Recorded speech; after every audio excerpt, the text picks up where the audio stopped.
مسواک جیسے مرد کے لیے سنت ہے، عورت کے لیے بھی۔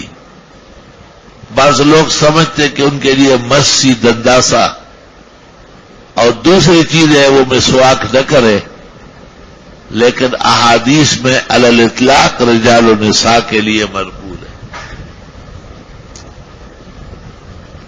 بڑی مسواک بھی ہوتی ہے، چھوٹی پتلی سی بھی ہوتی ہے، بہت زیادہ بھی مسواک کیا جاتا ہے، کم بھی کیا جاتا ہے۔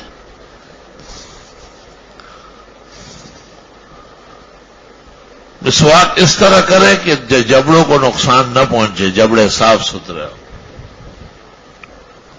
اوپر نیچے تینوں طرف، دائیں بائیں بیچ، دائیں بائیں بیچ۔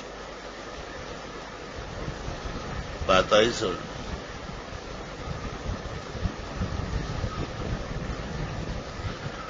مسواک عام سنت ہے، لیکن شریعت میں اس کی فضیلت بڑی ہے۔